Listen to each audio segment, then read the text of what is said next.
అసలు మీరు మనుషులేనా? ఆ చిన్ని పసి ప్రాణం ఎంత విలువలాడి ఉంటుంది ఆ వాత పెట్టేసరికి.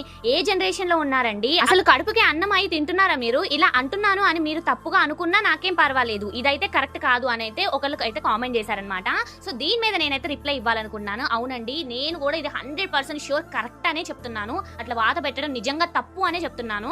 కానీ ఈ అమ్మమ్మలు ఉంటారే, మేం కనలేదా, మేం చేయలేదా, మేం పెట్టలేదా అనే డైలాగ్ ఫస్ట్ వస్తుంది. నాకు ఎంత టెంపర్ లో ఉన్నానంటే నిజంగా నా హార్ష్ రియాలిటీని అయితే నేను ఇందులో షేర్ చేసుకోవాలనుకుంటున్నాను.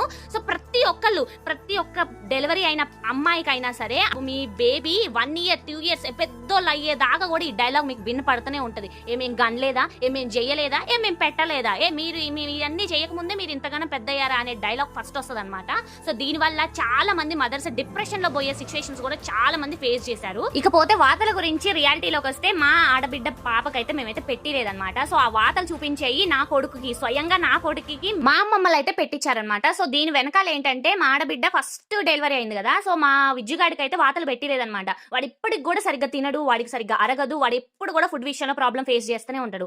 అయితే మా అమ్మమ్మలంతా కూడా చూసావా, వాడికి పెట్టలేదు కాబట్టి వాడికి అట్లయింది, సో నీకు కూడా నీ కొడుకు కూడా ఇట్లా అవుతుంది, సో పెట్టడమే మంచిది, అరుగుతుంది, మేమందరం వేపించుకోలేదా, మీకు అందరికి ఏపీ లేదా అనేసి డైలాగ్ వచ్చింది. సో ఇక ఆ మాట చెప్పేసరికి కష్టంగా అయినా ఒప్పుకోవాలి. సో ఒకసారి డాక్టర్ చూడంగానే వెంటనే తిట్టడం కూడా జరిగింది. సో అప్పుడు రిలైజ్ అయ్యాం మేము. అందుకే మా బుడ్డదానికి పట్టుబట్టి మరి పెట్టలేదు మా ఆయన. మరి మీరు కూడా మేము కనలేదా, మేము పెట్టలేదా, మేము చేయలేదా అన్న డైలాగులు మీకు కూడా వినిపించాయా? మీరు కూడా ఇది ఫేస్ చేశారా? దీని గురించి మీ ఒపీనియన్ కూడా ఖచ్చితంగా